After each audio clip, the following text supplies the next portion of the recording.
Thank you for getting ready to listen to this new episode of Shooting Lights Out brought to you by the Playmakerz Blog Sports Network.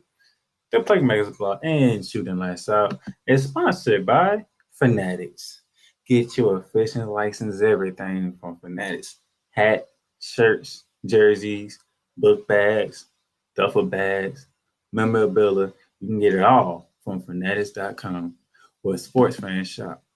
And for the next 48 hours, you can get free shipping on orders over $24. That is 2 4 ship. That is 2 4 SHIP ship for free US shipping over $24. And Shooting Lights is also sponsored by Lids.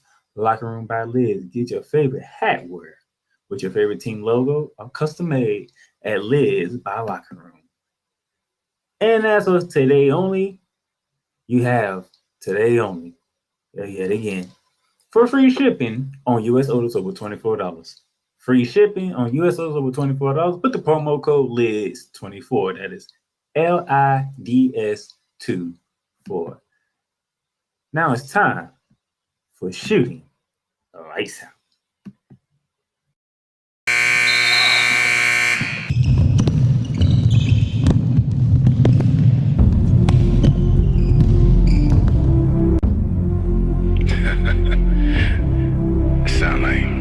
Sound like some Viking music, don't it? Yeah, gotta get it out the mud, that's the only way to win. Who am I to point the finger like I never ever seen? Been through the ups and downs like the letter N. They don't let you through the door, better kick that again. Cause that's the only way to win. That's the only way to go. Gotta get it out the mud, gotta get it out the flow. Cause that's the only way to go, let's go. Shooting Lights Out.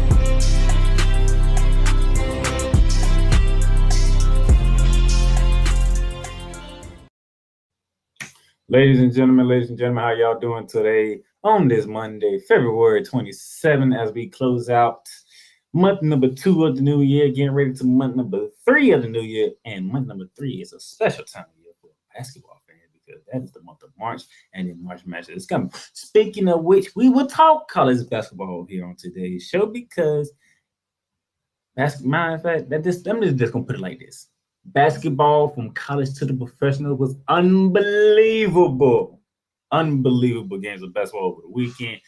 Unbelievable stuff took place. Let me fix this real quick. It was a joy to watch these games over the weekend. We're going to get to our college basketball. That's towards the end of the show, okay? Because we're going to go a full day. We're going to go first off with the NBA. And we're going to go around the horn with the NBA, okay? So let's go ahead and hit the NBA with Around the Hardwood. As to begin, Jason Kidd on blowing Hughes' lead, Mavs have to grow up. Exactly what he said. And I'm going to touch on it more because the next part of the show is a flagrant foul on the Dallas Mavericks. I will get to that. But yes, what Jason Kidd said is about to be true, so I will come back to this. It is so true that the Mavs need to grow up. In the same game, LeBron James to minor right foot injury against Mavs. He twisted his ankle against the Dallas Mavericks. He said he heard it pop, whatever it was. He said he popped. Nevertheless, he did finish the game. They're going to monitor. They're going to see what's going to happen. But here's my question, though, to the Laker Nation. With LeBron saying that this is the most important 23 games of his career for regular season-wise, can you afford to have the king sidelined due to an injury? Can you have that? Because let's look at the standings as of right now before we even recap what took place. As of right now, the Lakers are 12th in the West. They are half a game behind the Portland Trailblazers, who was the 11th seed. Golden State has moved. Golden State is 7. Utah is 8. Minnesota is 9. And New Orleans Pelicans is 10. The Lakers are currently 2 full games behind the Golden State Warriors for the 7th spot. 2.5 games behind the Dallas Mavericks for the 6th spot. Minnesota is struggling. The Pelicans is struggling. Utah might be coming back down to earth at 500. And Golden State is not even healthy. Can you afford to have the King miss some significant games down the stretch? That is my question for Laker Nation. I don't think you can afford it. Your next game is Tuesday against the Memphis Grizzlies, if I recall. I will get to that a little later. But can you afford, if you're LeBron James, to miss some games with an ankle injury, knowing that you are pushing at best the 6th seed and at the minimum a play-in spot? That's a question for the Laker Nation and LeBron James to think about, because he said this is the most important 23 games of his career for the regular season. You have played 81 games. You have played 61 games. You have 21 left. Can missing a couple of games hurt the Lakers' chances? I'm just asking the question here. So that's something for Laker Nation and LeBron James to ponder on as we move on. Damian Lillard scores career best 71 behind 13 3-pointers. That guy was on a mission. Now, I can't recap this game because this game is not part of the Around the Hardwood setting that I put together. But I can recap this game. Damian Lillard against the Houston Rockets with the final score 131 to 114, winning for the Portland Trailblazers. That moved them ahead of the Lakers. Damian Lillard had 41 at halftime. He scored 30 in the second half. Damian Lillard was 22 for 38. He was 13 for 22 from three-point range. He had 6 rebounds and 6 assists to go along with 71 points. Now, it was against the Houston Rockets. Let's be honest. It was against the Houston Rockets. But 71 is 71 regardless. And this man went 22 for 38. So let me do some math. That dude shot 58% from the field and 59% from 3. I'm going to say that again. Damian Lillard against the Houston Rockets last night shot 58% from the field. We want to be accurate, 57.9. And he shot 59% from 3. That by itself shot better than the entire Houston Rockets team, who shot 45% from the field and 27% from 3. Good gracious. Oh, and by the way, he put Jabari Smith Jr. on the poster as well. I didn't see the poster. I didn't have time. I wish I did.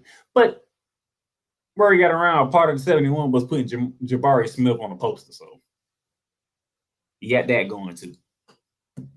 So shout out to Dame Dollar for putting the Blazers on his back. Currently, a half a game out of the 10th spot behind the New Orleans Pelicans. Now let's recap what took place over the weekend.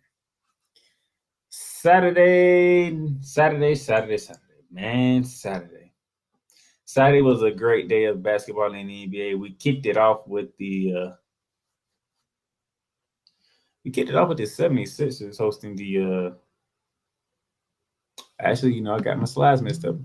I do apologize. Let me find the right one and go back in order. Actually, I didn't put it on here. Okay. Leave that right there for right now. Actually, take this down for right now.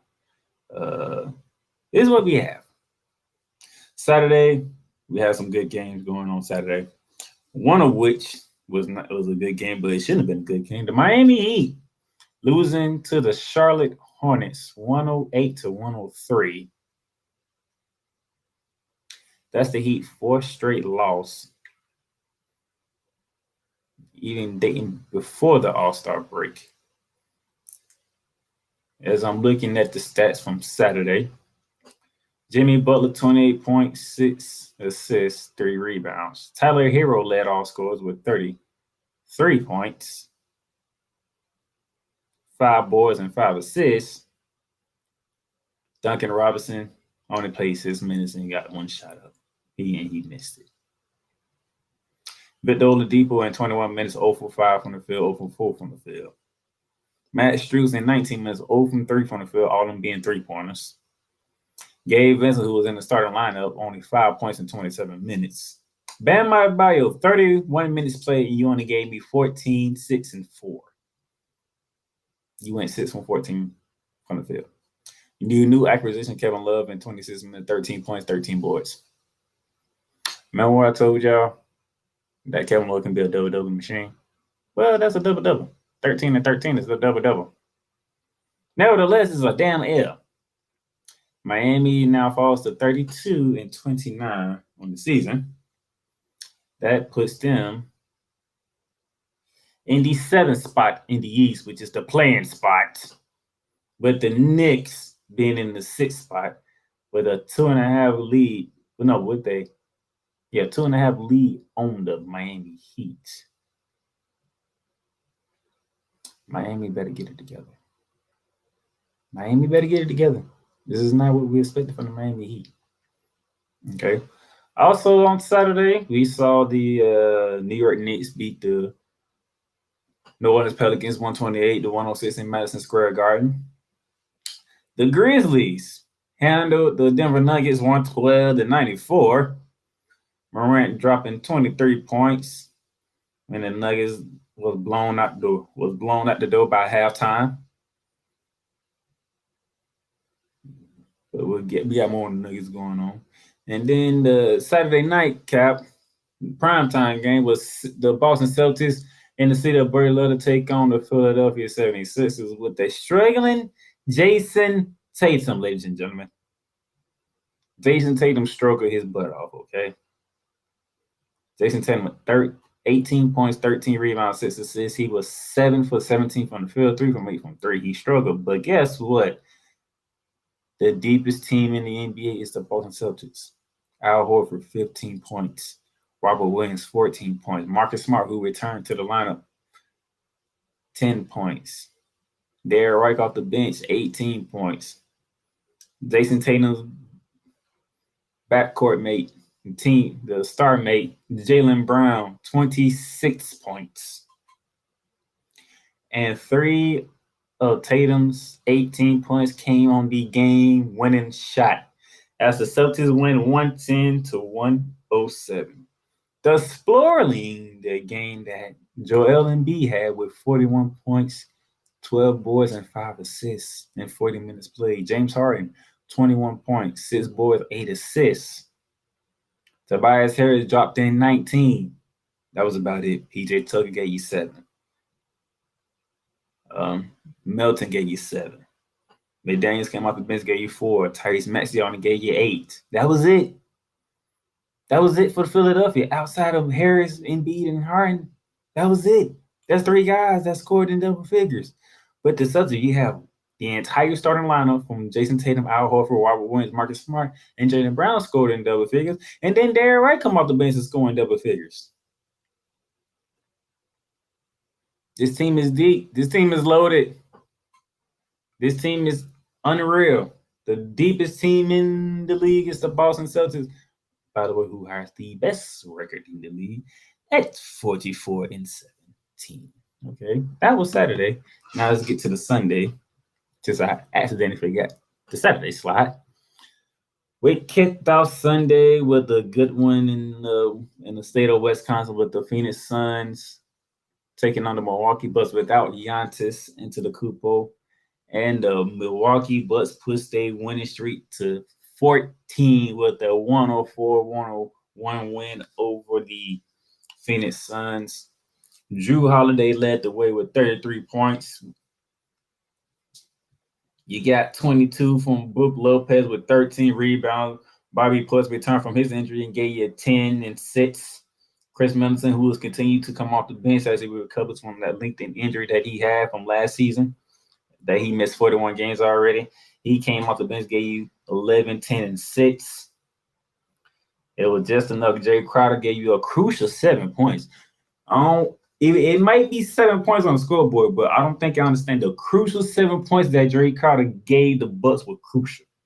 That was in like the late third, fourth quarter type points, when you needed them. And it was enough to hold off the Phoenix Suns, who still doesn't have Kevin Durant yet, but we'll wait and see. But for us, with the team that they already had, Devin Booker, 24 points, 8 assists, 4 boards. Chris Paul, 18 points, 7 assists, 5 boards. DeAndre Ayton, 22 points, 11 boards. You got some production from the three that you got. Oki gave you 11 and 7. Okay. Terrence Craig gave you 10 rebounds. It was a good fought game, but Jrue Holiday and company, when they counted more, Jrue Holiday led the way for the Bucks to get a crucial win to push the win streak to 14, even without Giannis in the lineup. Then we move on to the Brooklyn Nets down in the ATL to take on Trae Young and the Atlanta Hawks. A game where the Hawks led by as much as 20. They only have the Brooklyn Nets come back and make it a game to force Trae Young to hit the buzzer beater jumper to win 129 to 127. Trae Young with 34 points on the day, with 8 assists. Javante Murray gave you 28 as well. They combined for 62 points. They got 12 from John Collins. Bogdanovich came off the bench, gave you 22. As they hold off the Brooklyn Nets comeback win. Spencer Dinwiddie, 20 points, 8 assists. Mikal Bridges, 24 points.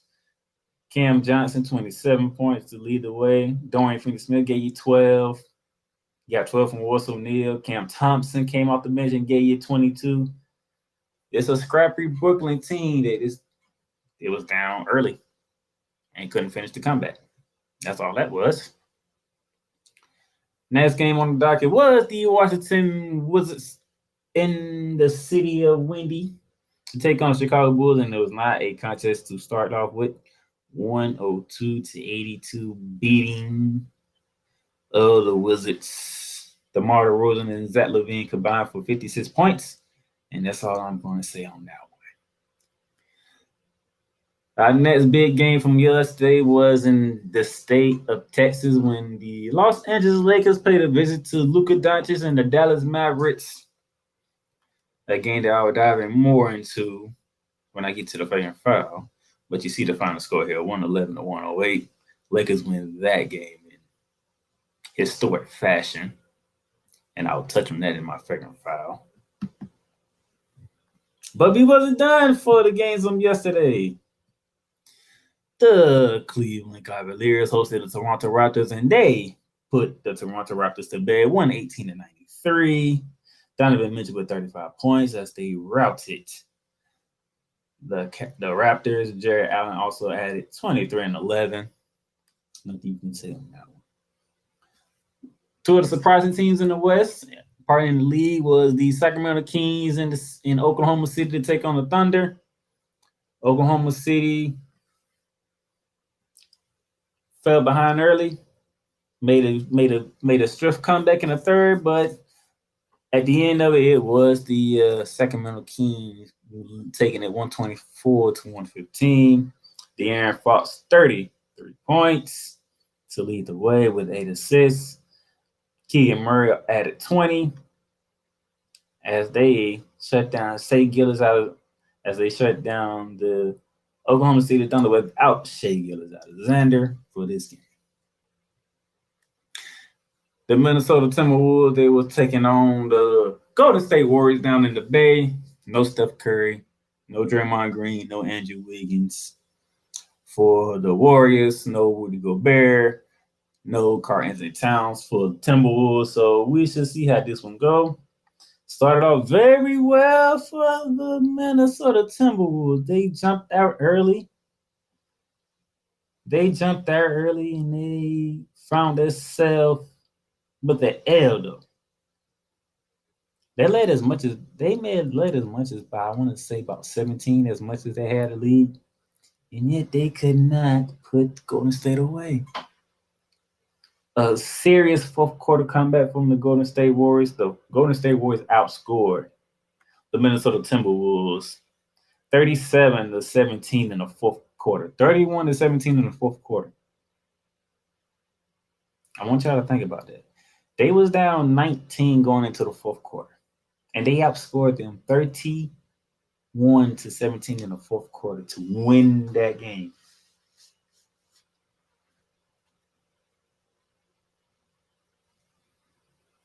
That's a big turnaround. Klay Thompson lit up again. He had 32 in the game to lead the comeback and lead the win for the Golden State Warriors at home. Donovan DiVincenzo with 21 and 8 boards. Jordan Poole with a mile 15, 5 for 20 from the field. Jonathan Kuminga 13. Kevon Looney with 20 and 17. It's amazing how they did it, and you spoil a career night from Naz Reid, who had 30 points and 9 boards for the Timberwolves. But Anthony Edwards only gave you 12. Kyle Anderson, who got the start, gave you 12.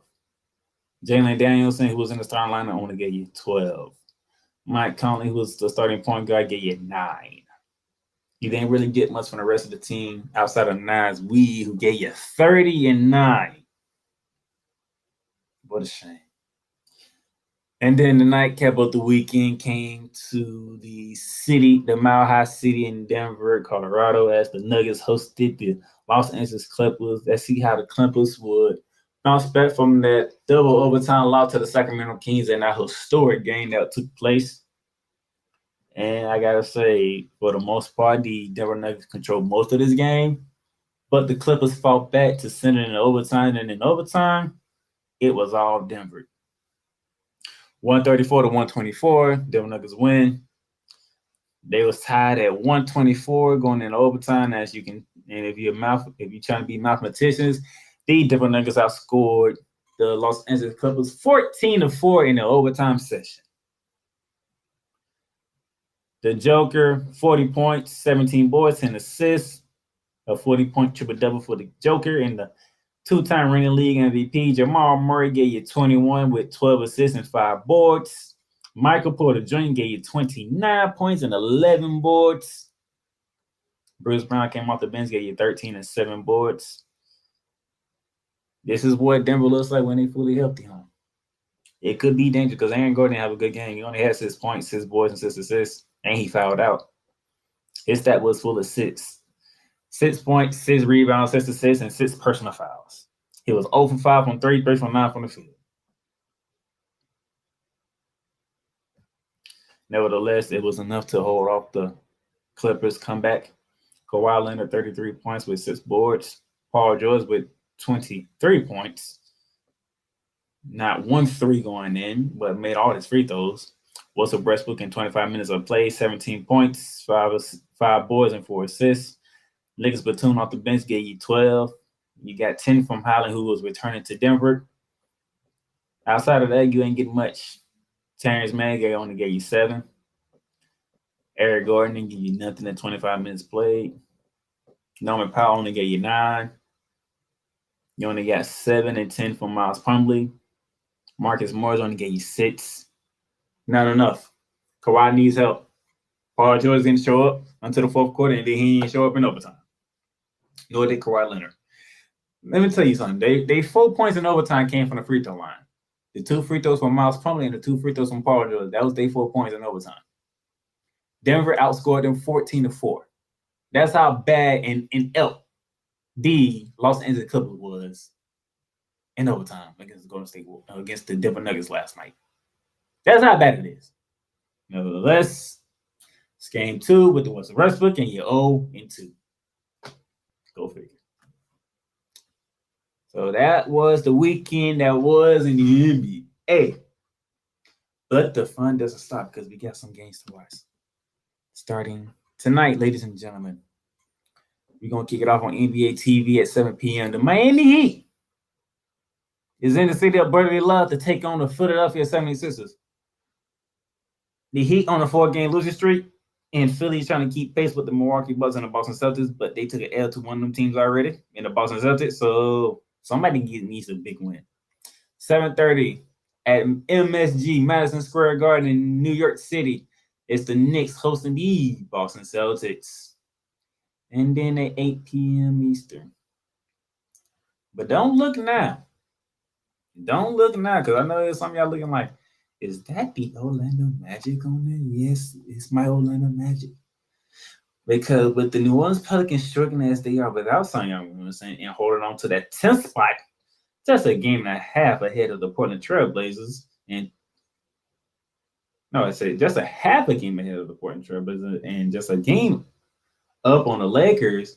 They need this win at home against a Magic team who, quite frankly, is only 3.5 back of the Washington Wizards, surprisingly. Anything can happen. Washington has been losing. Washington has been 4 out of 6 in their last 5. Magic has been 5-5 out of their last 10. Anything can happen. Chicago, Indiana has not been smoking hot. Chicago has won 4 out of their last 10. Indiana's 3-7 in their last 10. It's not the realm of possibility. I can't believe I'm saying this, but as a Magic fan, I can't believe I'm saying this, but I'm happy to say this. It's not at the realm of possibility. The Magic might sneak up and catch one of these 3 teams. It's not at the realm of possibility here. So this is a big game, not only for the Pelicans who are at home, but for my Magic as well. So that's a game to be paid attention to for obvious sneaky reasons. And then we move on to tomorrow, ladies and gentlemen, the 28th. Speaking of the Washington Wizards, they are in the ATL to take on the Atlanta Hawks. That's not going to be an easy task for the Washington Wizards. Bradley Beal, Kyle Kuzma versus Trae Young and Devontae Murray. By the way, Quinn Snyder is expected to make his coaching debut for the Atlanta Hawks at this game against the Washington Wizards. He has signed a 5-year deal, so that's something to also add to the equation as well. Now, after that, 7:30, you can watch the Milwaukee Bucks try to go for 15 in a row in New York City when they take on the Brooklyn Nets at the Barclays Center. Also at 7:30, Chicago Bulls are up north to take on the Toronto Raptors. So, like I said, Toronto trying to move up and catch Atlanta as they are the 9th seed. So you have them taking on the Chicago Bulls. You have the Hawks going against the Washington Wizards. It's not the one. If the Magic beat the Pelicans today, the Heat can lose to the Toronto Raptors. The Wizards can lose to the Hawks. Anything's possible at this moment in time. Just letting you know that. And then TNT can get us started with our doubleheader. Our first of our doubleheader takes us to the FedEx Forum, Memphis, Tennessee, as John Morant and the Grizzlies host LeBron James and the Los Angeles Lakers. Will LeBron play that game? That is going to be the question surrounding the Los Angeles Lakers. And for the Memphis Grizzlies, can they build on what they did to the Denver Nuggets over the weekend? Can they build on that and show the world that they can be a team to be reckoned with, and not a team people look at and say they ain't ready? That's the first half of tomorrow's slate. The second half, 8 o'clock, the Sacramento Kings, round 2 with the Oklahoma City Thunder. Can Oklahoma City split the 2-game split, or will the Kings sweep them? At 8:30, the Indiana Pacers, who are just a game and a half ahead of the Orlando Magic, they are in Dallas to take on Luka Doncic, Kyrie Irving, and the Dallas Mavericks. At 10 p.m., the Dame Dollar coming off that 71-point game. He's taking it from Portland down to the Bay Area to take on the Golden State Warriors, who will be suited up for the Golden State Warriors, who will not be suited up for the Golden State Warriors. It's something to behold. And then the second of our TNT doubleheader takes us to Crypto.com Arena in Los Angeles, California, where the Los Angeles Clippers will try to get their first win with Russell Westbrook as they host the struggling Minnesota Timberwolves. That is Tuesday, tomorrow, the final day of February. And then to kick it into March, round 2 between the Sixers and Heat. This time is traveling from the city of brotherly love down to South Beach. Let's see how that game goes. And then also at 7:30, the battle for New York continues when the Knicks host the Knicks at Madison Square Garden. Wednesday is ESPN doubleheader at 7:30. We're going to kick it off at TD Garden in Boston, Massachusetts, when Donovan Mitchell and the Cleveland Cavaliers pay a visit to Jason Tatum and the Boston Celtics. In our second half of that meeting, the Orlando Magics, they are in Milwaukee. Will Milwaukee be at 15 in a row by the time this game happens? Or will they have finally had their first loss in 15 games as we face the Milwaukee Bucks? Also at 8, the Lakers take their talents to the Thunder and face off with the Oklahoma City Thunder. Will Shai Gilgeous-Alexander be back for that game? Will LeBron help with that ankle injury? All these games are important. If you're starting to see the pattern, all these games starting to get important now. These are some important games coming up here. And then the second of our doublehead on ESPN takes us to Portland, where the New Orleans Pelicans visit the Portland Trailblazers. CJ McCullough returning to Portland to take on Damian Lillard. That should be a fun one to watch, ladies and gentlemen. And that was our NBA Around the Hardwood.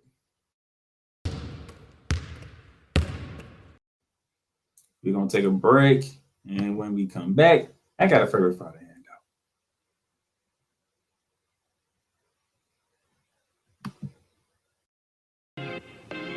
The Playmakerz Blog is proudly to announce that it is sponsored by Fanatics. Fanatics, where you can get all your official licensed sports gear, memorabilia, whether it's for the National Football League, the National Basketball Association, Major League Baseball, National Hockey League, or even International Soccer League, or even college sports. So rep your team, rep the hardware, get comfortable, because Fanatics is the way to go, where sports fans shop and official license everything. All right, ladies and gentlemen, welcome back to Shooting Lights Up. For those of you who didn't catch the opening part of the show, Fanatics is doing free shipping on U.S. orders over $24. That is free shipping over $24. Use the promo code 24SHIP. That is 24SHIP for shipping for your order. And now let's get to a flagrant foul.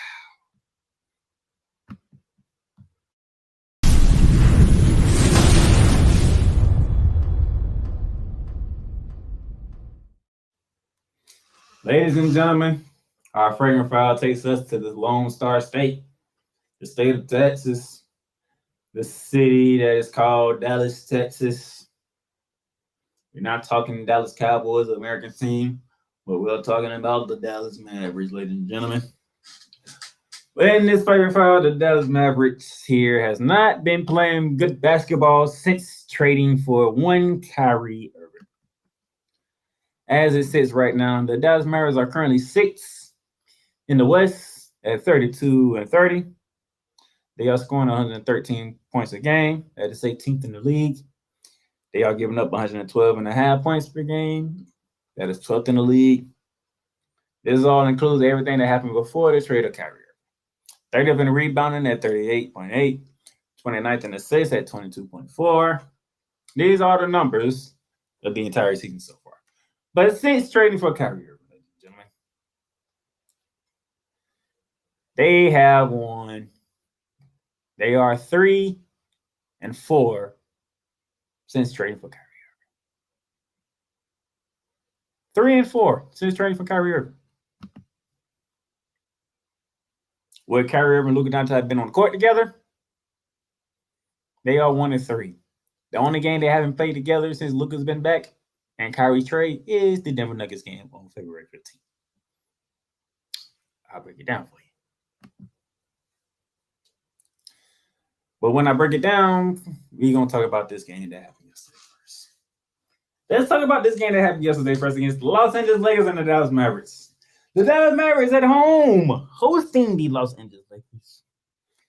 And the start of this game couldn't go no better if you was a Laker hater like I am, or a Dallas Mavericks fan. They were smacking LeBron James and the Lakers left and right. Luka had 11 in the first quarter, and Kyrie ain't even get started yet. So you just imagine what can happen going forward from here, knowing that Luka's already at 11 and Kyrie hasn't even gotten off yet.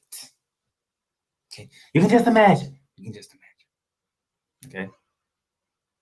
Sorry, I'm not on the screen. I want y'all to fully pay attention to the slide that I got you, because I want you to pay attention to this and not me.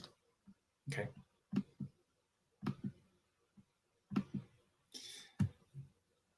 Seven minutes and 8 seconds left in the second quarter. The Dallas Mavericks was up 48-21 off of Christian Wood's made 25-foot three-pointer from Frank Nikilienta assist. Set 48-21. 7 minutes, 8 seconds left in the second quarter. That is a 27-point lead.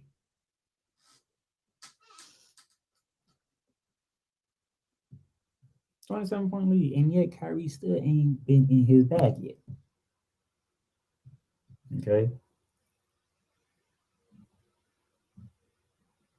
As the game continues on, it got here. 18 seconds left in the fourth quarter. Lakers up 108-105. And it ended 111-108 Lakers. Now you ask yourself, how in the blue hell did the Dallas Mavericks give up 111 points to the Los Angeles Lakers when they had a 27-point lead? So, from the 7-minute mark of the second quarter when they had a 27-point lead, the Lakers scored 90 points. 90 points. The Lakers were able to drop 90 points in, let's say, 90 points in 25 minutes. They was able to score 90 points in 25 minutes. 25 minutes. Actually, did I do my math correctly? 31 minutes. In 31 minutes.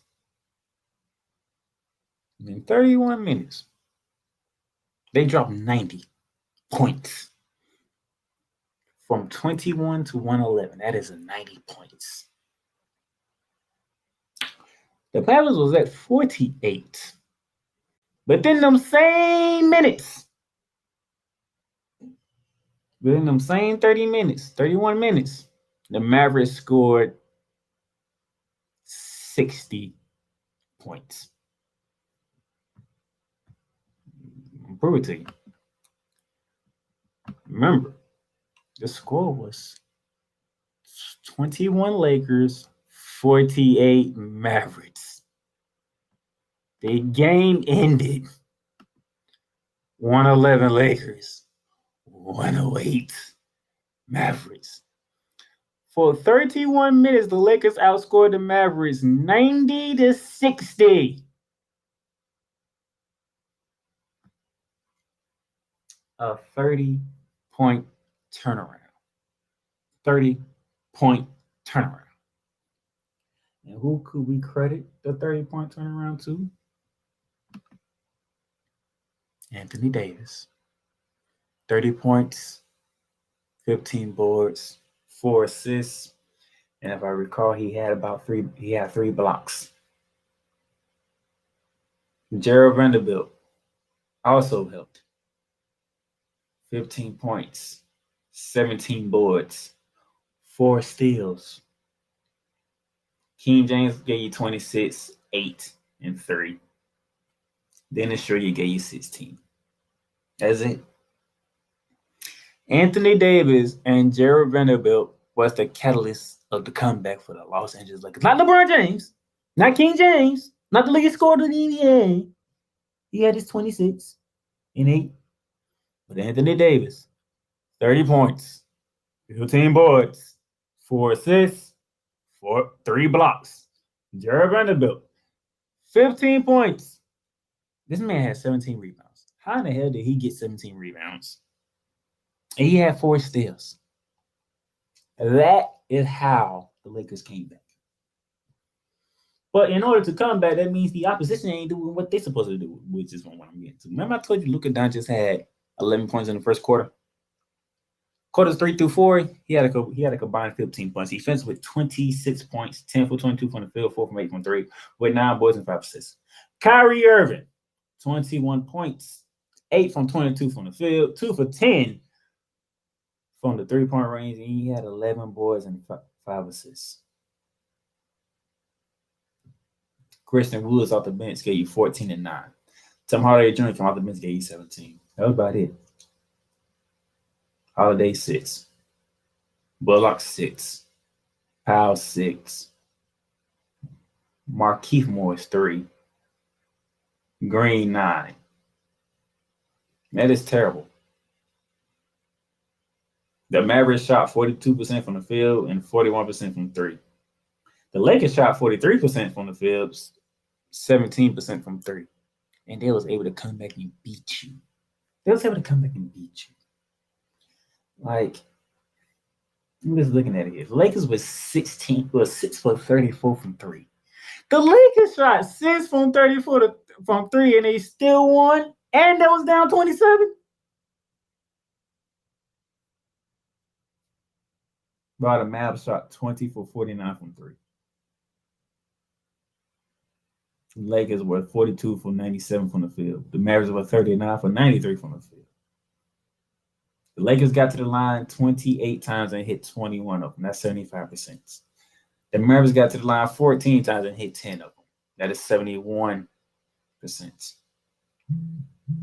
The Lakers had 17 offensive rebounds to the Mavericks 11. The Lakers had 9 steals. The Mavericks turned the ball over 17 times.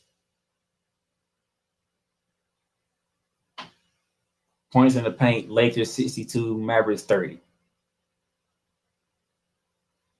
It is amazing to me how this went down. It really does.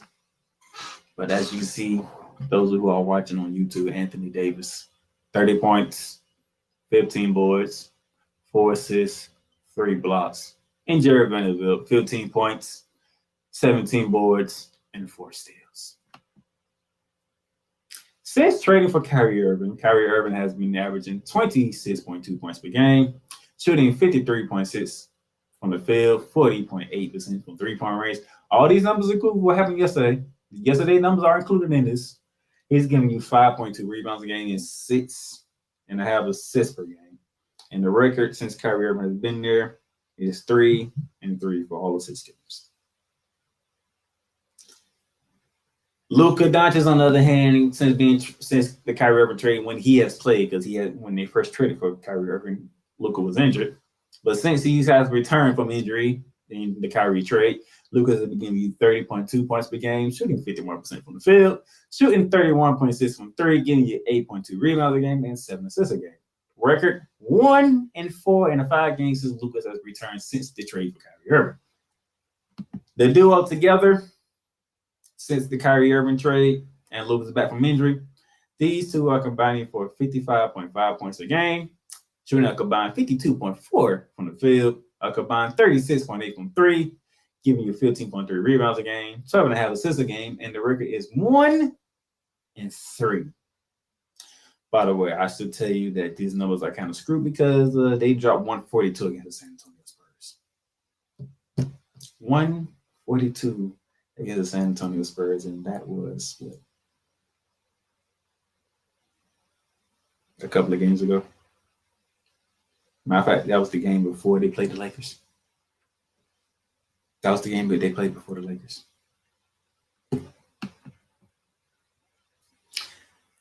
This duo is 44.8 is 44.5% of the scoring of the Dallas Mavericks.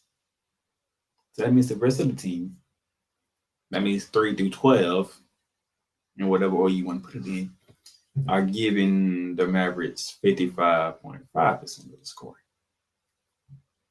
Nevertheless, this is where we at with the Dallas Mavericks. And saying so, I didn't put the numbers in the slide, but as an offensive team, they are scoring 121 points per game, but they are giving up 120 points per game. That is a lot of points given up. If the Mavericks ain't scoring 120, they are losing.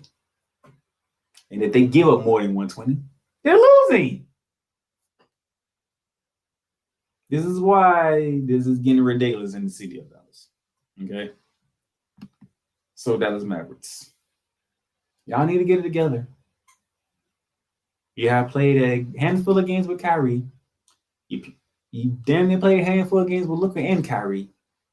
And y'all have yet to do anything that makes people believe that we should be worried about the duo of Kyrie Irving and Luka Doncic because everybody else on the team just ain't cutting it. So the Dallas Mavericks, you are in the fucking foul.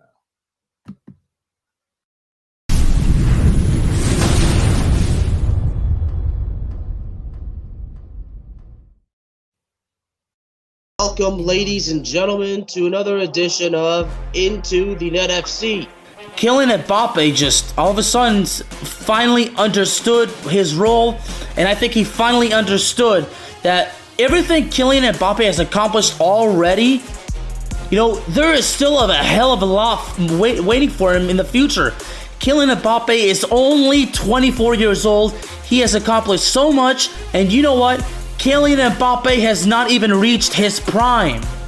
Finally seeing, the Marcus Rashford we have been hoping for such a long time, But, this game, after everything Manchester United has been, doing lately, this was actually the ultimate test, to see if Manchester United, honestly was all of a sudden for real. I explained this. The United States, maybe they have to suffer this loss as a lesson to learn to prepare for the future. Because 4 years from now, the World Cup is in not one, not two, but 3 countries. The United States of America, Canada, and Mexico. Into the Net FC is available on all streaming platforms, including Spotify, Apple Podcasts, Google Podcasts, Amazon Music, and YouTube. The Playmakerz Blog is proudly to announce that it lettered a partnership deal with Paramount Plus. Paramount Plus. Stream live sports from any device that you have, whether it's your computer, laptop, or even your cellular device. Catch breaking news live when it happens, and enjoy a mountain of entertainment from movies to shows to whatever you love doing. Paramount Plus. Plan starts at $4.99 a month, but right now you can get a free trial. Just hit that link below with the Playmakerz Blog and start your free trial right now. Paramount Plus, mountains of entertainment. Yes, right, ladies and gentlemen, Paramount Plus, get it now. You can get a free trial for a week. You can get the plan for $4.99, or you can get the premium plan for $9.99 a month. It's a great thing to have. You're talking CBS, Nickelodeon, MTV, BET, Showtime. I mean, you catch up on your favorite shows, live sports, and all that good stuff. And especially with March Madness coming around, you want to get Paramount Plus. And speaking of that, around the hardwood,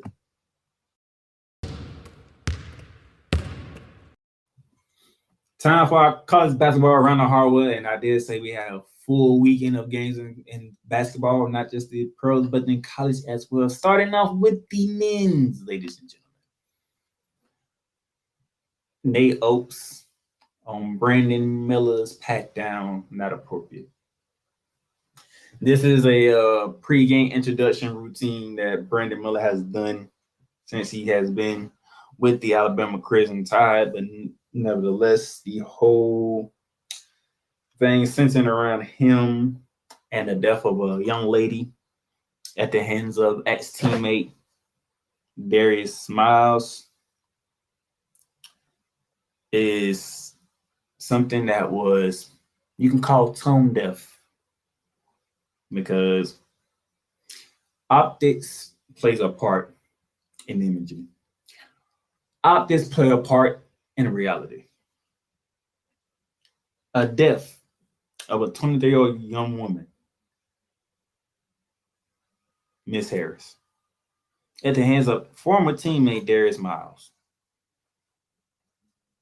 is centering around Darius Miller because he drove the car that ultimately delivered the gun to Mr. Miles. That ended up in killing this young lady. Now he's been acquitted, saying he had no idea that it was going to end in this type of fashion. He did not know where the gun was provided. He did not know where the gun was at. It was sitting behind some clothes in the back seat. Only thing that Brandon Miles did was drive the car to his friend. Nevertheless, there are circulations going around saying, should he be playing at this moment in time? You can say whatever your opinion is, but Nate Oates, the AD, the president of Alabama, they agree that he's not being charged. He's not being acquitted, or what? He's not being charged. He's been acquitted. He's been with innocence and all this, so he deserves to play. That's their choice, and that's their right to make that choice. Unfortunately, Nate Oates said, I quote, I don't watch our introductions. I'm not involved with them. I'm drawing up plays during that time. Regardless, it's not appropriate. It has been addressed, and I can assure you it definitely will not happen again for the remainder of the year. And as I said, this is his normal pre-game introduction routine for Brandon Miller, who does the pat down by a walk-on before heading to the midcourt. But looking at the situation that took place, it might be the right call for Nate Oates to say, we can't do that again. I know there's a routine that you don't like to do, but we got to come up with something else. Because the optics of it has people referring to a young lady at the age of 23 being gone at the hands of your former teammate and your friend. That's what the optics are showing. That's what the visual of people getting when you have a walk-on pat you down during pre-game introduction before you take the midcourt. Brandon Miller, I want you to understand, and you have been playing terrific since all this has been getting again. You have been balling your tail off, sir. I'm gonna give you the props where they are due. You are playing your butt off since all this has taken place. But you're a young man, and as a young man, I would like to advise you to pay attention to what you're doing and making sure that no matter what, you let your play speak for you. It don't give people a reason to look at you in a different manner. Okay. Moving on. Tempo flare at the end of 16-ranked Xavier en route of Seton Hall. Now, when I read through this, nothing much really took place, ladies and gentlemen. Xavier got a much-needed victory over Seton Hall Friday night, but it had an ugly ending because both teams came together around the scores table after the Musketeers guard Shirley Baum and Seton Hall freshman guard Jaquan Sanders started drawing.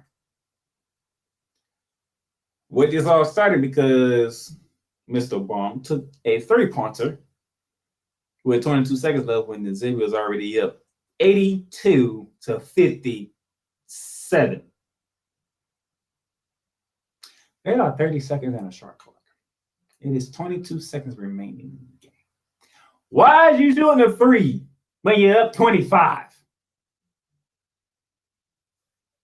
When you're up 25. Seton Hall coach Shaheen Holloway was not happy with it. Raised his hand and did not acknowledge to shake hands with Xavier coach Sean Miller after the game.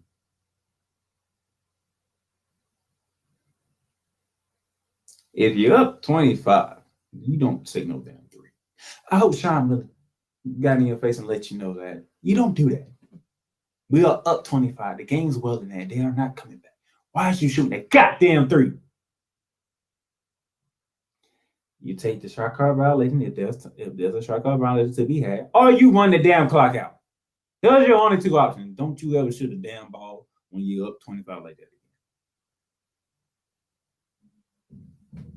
Nevertheless, that's all that happened. Nothing physicality took place. No need for suspensions or anything. They didn't like the situation. No physical harm was done. So just move on. The Houston Crew is the number one team in the land. They thumped East Carolina over the weekend and to claim an outright American League title. It's a great job for the Houston Cougars. They're one of the top teams in the league since the beginning of the season. 27-2 overall, 15-1 in conference play. But as Kevin Sampson said, that was just the beginning. Now the real challenge begins. You have the American tournament coming up. And then you have the NCAA tournament coming up, with most likely Houston will be grabbing a number one seed, if not the number one overall seed. That will be between them and Alabama. Who gets the number one overall and who will get that second number one seed. How things are looking. So congratulations to the Houston Cougars, your outright American champions. As we continue, Ole Miss fires men's basketball coach Kermit Davis. I do understand this move. Mr. Davis finished his 5th season as the head coach of the Ole Miss Rebels. He had an overall record of 42-60. That doesn't cut it. He had one tournament appearance. That was his first year when they went 20. They went like 21 and like 10 that year, if I remember correctly. And go look at my numbers just to be sure. Let's see.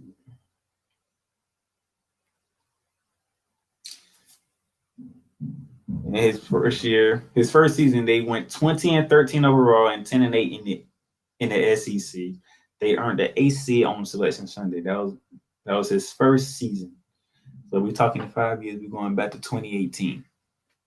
Since then, the Rebels have gone 22-47 in the SEC in the past 4 years. They enter the weekend 10-18, 2-13 in SEC play. That is the reason why Mr. Davis has been fired of we've been relieved of his duties as the Ole Miss head coach.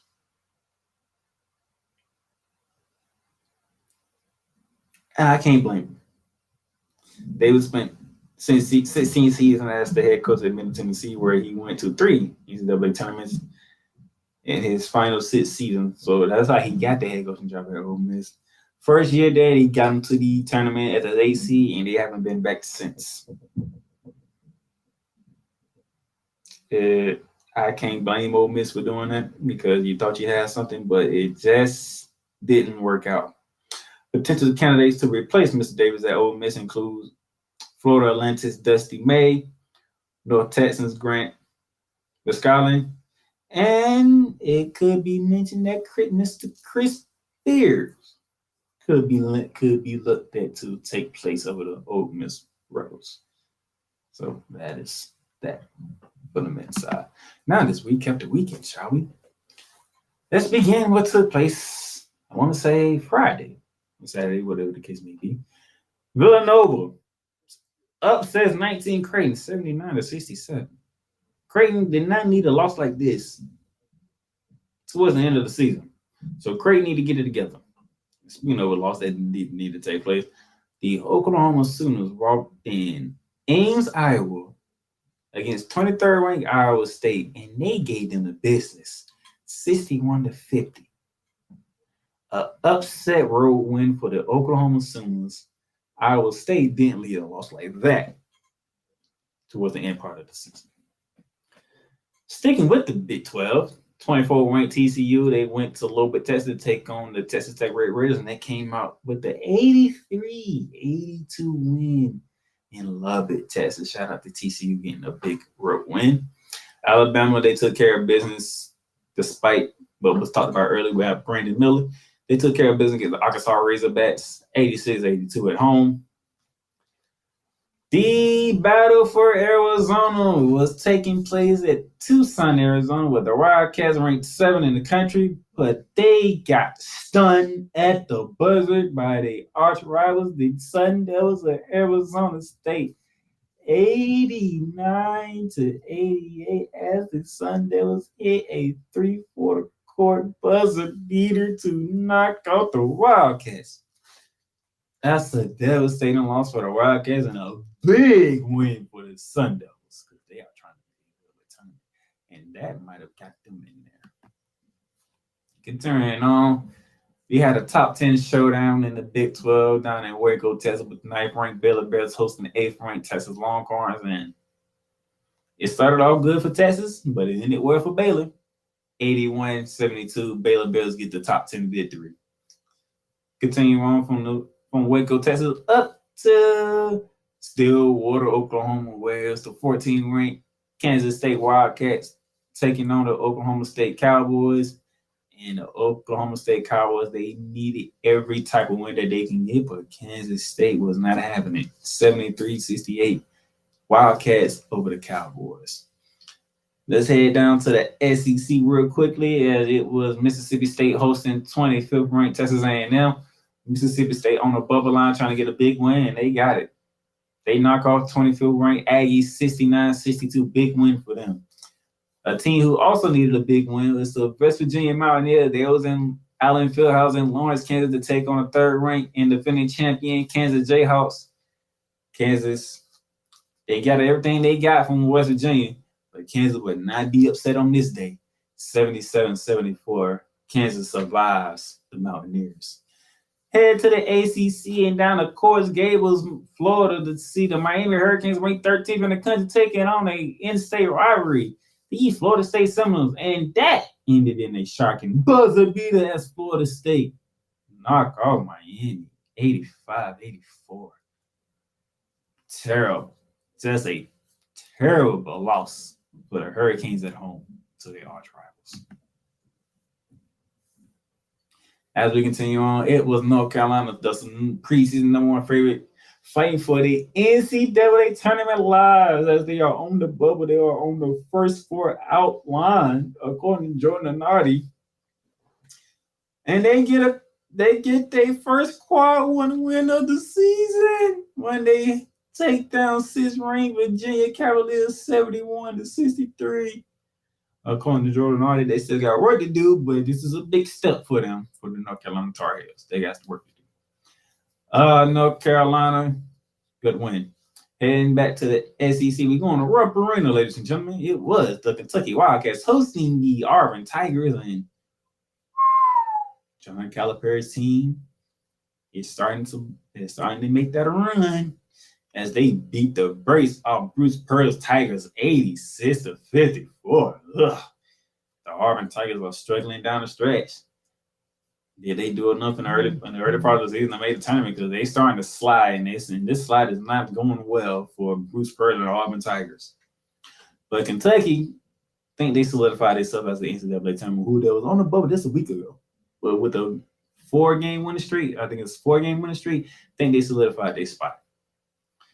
Down to the Big Ten, we're going up to Indiana. It's the battle for Indiana when 17th-ranked Indiana Hoosiers took on the 5th-ranked Purdue Boilermakers in West Lafayette, and Indiana has swept the season series over their arch rivals, the Purdue Boilermakers, 79-71.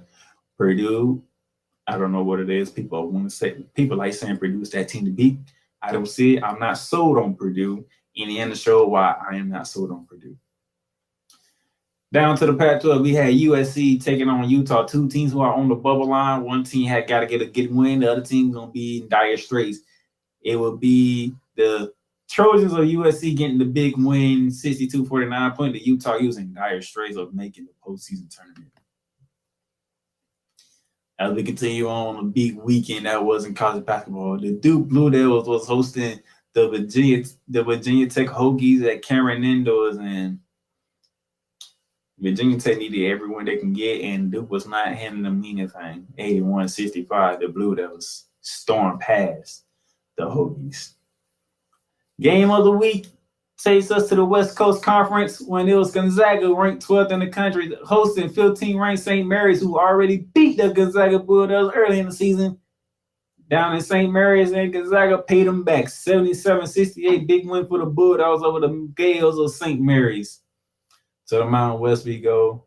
22nd, San Diego State Aztecs on the road to take on New Mexico State, who are on the bubble line. So New Mexico's looking for another win to help solidify their spot. They could not get it. 73-72 at the buzzer. San Diego State survives in New Mexico.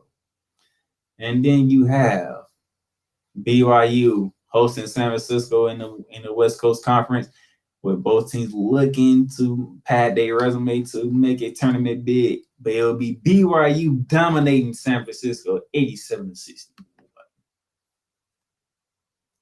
And then we go to what took place on yesterday. Maryland Terrapins hosting 21st ranked Northwestern Wildcats, and Maryland flexed their muscles throughout this game. 75-59 win over 21st ranked Wildcats. Down in the American Conference, the Memphis Tigers hosting the Cincinnati Bearcats, with Cincinnati Bearcats hoping to do some things to get into the tournament. Penny Hardaway and the Memphis Tigers want to have it at home. 76-73, big win for the Tigers. Bad loss for the Bearcats. Two teams in the Big Ten fighting for their postseason lives. It was the Wisconsin Badgers in the Big House in Ann Arbor, Michigan, to take on the Michigan Wolverines. Hunter Dickinson sends the game in overtime, and in overtime, it was all Michigan, 87-79. The big blue Wolverines take down the Badgers. In a game that Colorado could have shocked the world, and they had opportunity to do so, but they came on short when it counted most. UCLA goes into Colorado and comes out victorious, 60-56. And then the final recap game that we have for it, we had the Rutgers Scarlet Lights taking on the Penn State Nittany Lions, two teams who are fighting for their tournament lives. Penn State had a 19-point lead, but it evaporated before their eyes as Rutgers came back to beat the Nittany Lions 59-56, and Happy Valley was turned into Sad Valley if you are Nittany Lions fans. Some games to look forward to this upcoming week. Starting tonight, you have the Baylor Bears taking on the Oklahoma State Cowboys. Oklahoma State needs this win at home to have a prayer of a chance to make the NCAA tournament. Also, West Virginia's in the same spot, but they are on the road to take on 23rd ranked Iowa State. They need this win to pad their resume. In the ACC, we're talking Clemson versus Virginia. Can Virginia make up for that bad loss that they took to North Carolina? Clemson, can they get a top 10 win to solidify their spot in the NCAA tournament?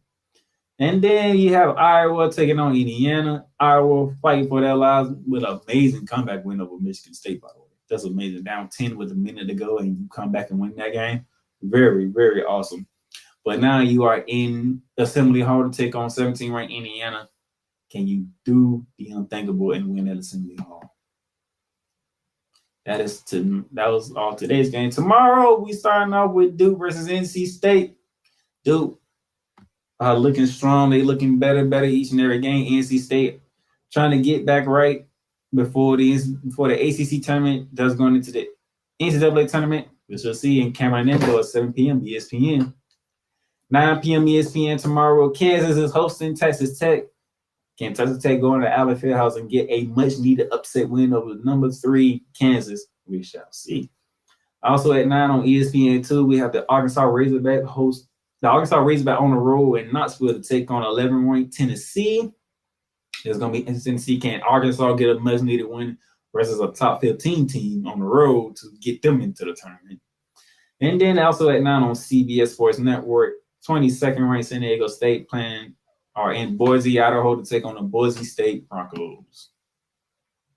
To begin the month of March, we have a top 25 showdown in the Big East with Xavier taking on Providence with the Flyers at home. That is 6:30 p.m. on FS1. On ESPN2 at 7 p.m., we have the Iron Bowl in basketball when Auburn is in Tuscaloosa to take on the Alabama Crimson Tide.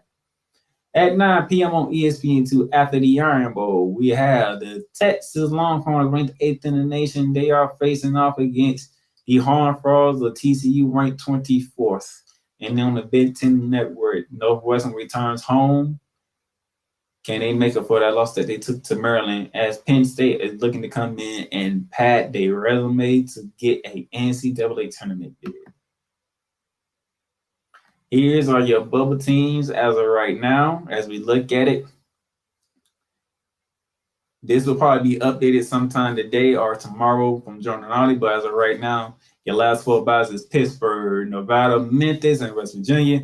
Your last 4 in is Oklahoma State, USC, Wisconsin, and Mississippi State.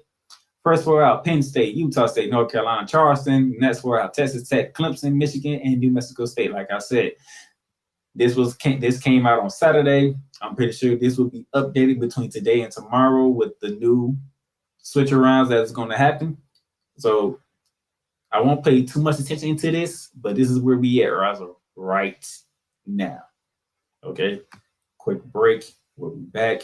We're going to get into the ladies side of it.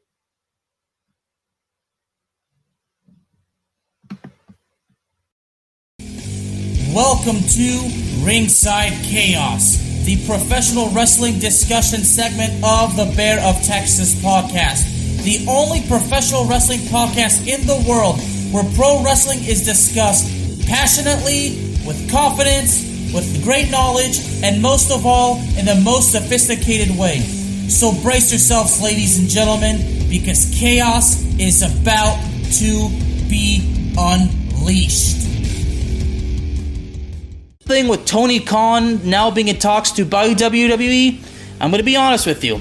I spoke to this with Ricky Litwinkowicz, aka the Master of Mayhem, and he honestly believes that me talking about Tony Khan buying WWE is basically I'm kind of wasting my time because Ricky believes it's never going to happen.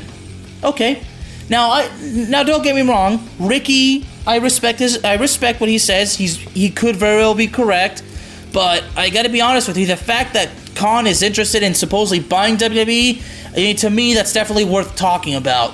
Now, I should mention this. Shout out to Ricky, by the way. And I got to mention this, that even Jim Cornette already had something to say. And he said, and I quote, "ridiculous to think that could happen," unquote. A wrestling fan that's been super supportive of Brody Lee as a wrestler and everything that WWE could have done with him and, everything that he could have shown and, offered for the wrestling business. For me, I wasn't just a fan of Brody Lee himself, like in character. I strongly respected him, as a human being. Like, I had a lot of respect for Jonathan Huber. That's Mr. Brody Lee's real name. So basically, I had a lot of respect for Brody Lee, Luke Harper, and of course, Mr. Jonathan Huber. This particular episode was about World Class Championship Wrestling. And the episode title is, WCCW Wrestling's Lone Star Legacy. And because I am the Bear of Texas, and I do hail from the Dallas-Fort Worth area of the state of Texas, World Class Championship Wrestling was basically my territory as far as being a wrestling fan goes. Ladies and gentlemen, Ringside Chaos is available on all streaming platforms including Spotify, Apple Podcasts, Google Podcasts, Amazon Music, and YouTube.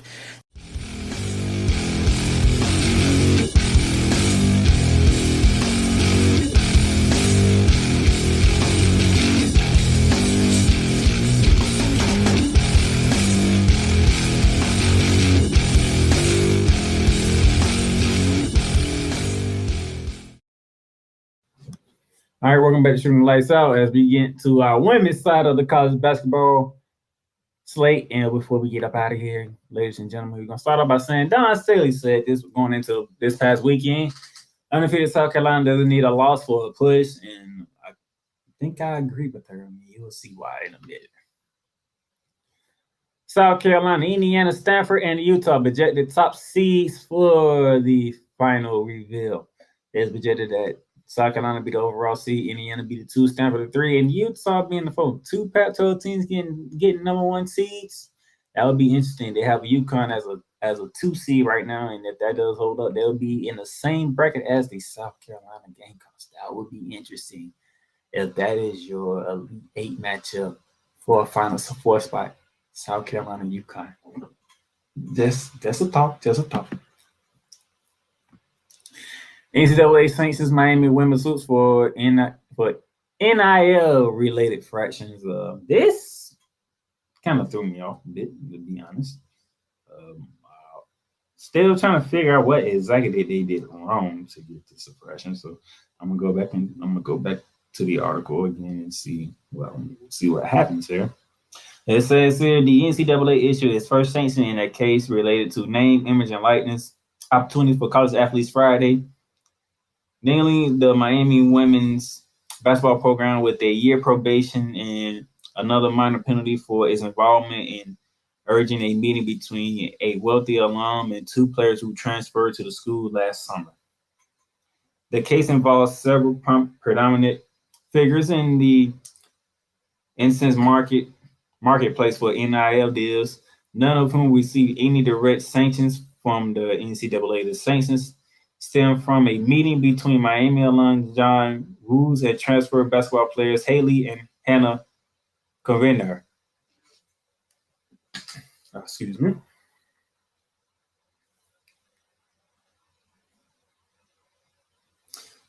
But these sanctions have taken place. Nobody in this is happy about it. There'll be some lawsuits being thrown around towards the NCAA and whatnot. So we shall see what happens with them, because Miami, they were on the verge of making the NCAA tournament. So we shall see if they're still allowed to be in the NCAA tournament or not. But yeah, that's a big one. Notre Dame top star Olivia Miles injured right knee. She injured her knee yesterday's game. And there's no timetable for her return. There's no updates on her injury as of right now. So if you're a Notre Dame fan, follow it. Follow whoever you need to follow for updates on it. But that is a big loss when she misses significant time. Olivia Miles injures right knee for Notre Dame Fighting Irish. Utah earns share of first Pac-12 title with dream win over Stanford. I'll get to that game in a bit, but yes, the Utah Utes have earned a share of the Pac-12 title. So going right to that game, it was the Utah Utes hosting the Stanford Cardinals over the weekend, and with the Utes winning 84-78, getting a share of the Pac-12 title with the Stanford Cardinals. The Red River rivalry of women's college basketball took place in Norman, Oklahoma, with 13-ranked Sooners hosted 19-ranked Longhorns, and it was the Longhorns. Shout out to Megan Price and her Longhorns going on the road to knock off the Sooners in Norman, Oklahoma, 67-45. The men felt an upset in their last game, so did the women. Oregon State, ladies and gentlemen, hosted the Lady Wildcats of Arizona, ranked 14th in the country. And it was the Beavers knocking out the Wildcats, 78-70. Continuing on, we had Memphis and SMU both battling for bubble teams.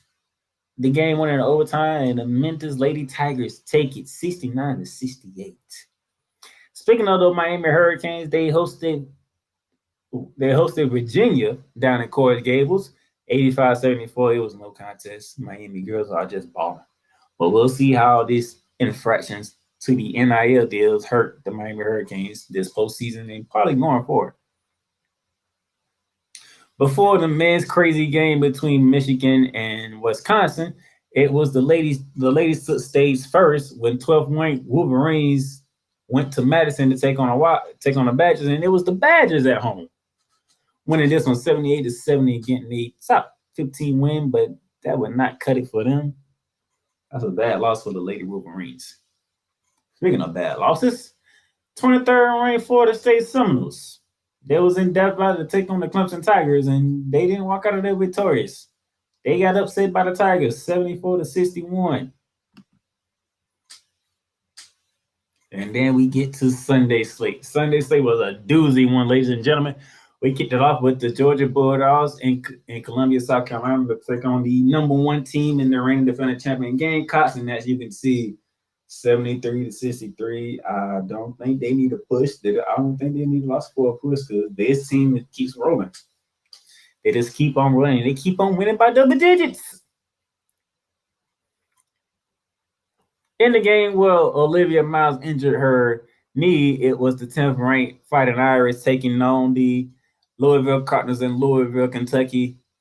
Good back and forth game between the Fighting Irish and the Cardinals, but it was the Fighting Irish coming out victorious on the road, 68-56, thus winning the ACC because the next game underneath was the Tobacco Road rivalry between North Carolina and Duke, and Cameron Indoors, the 11-ranked Blue Devils, had a double-digit lead and watch it evaporate to their arch rival Tar Heels as the Tar Heels come back and win 45-41, giving the regular season title to the Notre Dame Fighting Irish because North Carolina came back and stunned the Blue Devils. In the Big Ten Showdown game of the week between number 2 Indiana Hoosiers versus number 6 Iowa Hawkeye, a battle back and forth. No team was in control, but Katie Clark called game. Down 83-85 with just seconds left, she called game from a 3-point range, and it went in 86-85. Katie Clark sends the Iowa Hawkeyes home victorious on senior day in Iowa City. As we continue on, we had the Kansas Jayhawks hosting the Oklahoma State Cowboys. 2 teams fighting for a postseason berth, with Kansas needed a much-needed win for the Kansas Jayhawks as they are on the bubble fighting for their playoff lives. 66-57 win. Ole Miss and Alabama got together in Tuscaloosa, Alabama, and it was the Lady Rebels taking it 57-55 on the road in Tuscaloosa. Good win for the Lady Rebels of Ole Miss. And then the final game, it was the Mississippi State Bulldogs. They were in the SEC's Death Valley to take on 5th-ranked LSU Tigers. Angel Weiss and the Tigers, they are just rolling. 74-59 blowout win over the Bulldogs. Games to look forward to on the women's side tonight, 7 p.m. FS1, 15th-ranked Wildcats of Villanova. They are taking on Seton Hall on the road. Also at 7 o'clock on ESPN2, the Baylor Bears versus the Texas Longhorns down in Austin, Texas. Can Baylor get a much-needed win against 19th-ranked Texas? We shall see. And FS1 continues the Big East fight. 2 teams on the bubble, DePaul versus Marquette. Marquette needs a win. DePaul looking for a win. Tomorrow, no, not tomorrow. We'll skip tomorrow. Go straight to the month of March because March, Kansas State Wildcats. They are in Northern Oklahoma to take on the Oklahoma Sooners. Kansas State needs a big win, and they can get it in Northern Oklahoma to begin March to pad their resume to get into the NCAA tournament.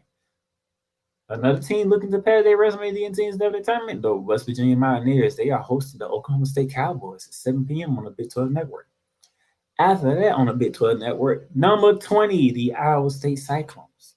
They are in Allen Fieldhouse to take on the Kansas Jayhawks. These are just like Jordan Renati, Charlie Creams. These were the teams he was looking at Saturday going into the weekend. Last 4 byes: Purdue, Illinois, Miami, and Kansas.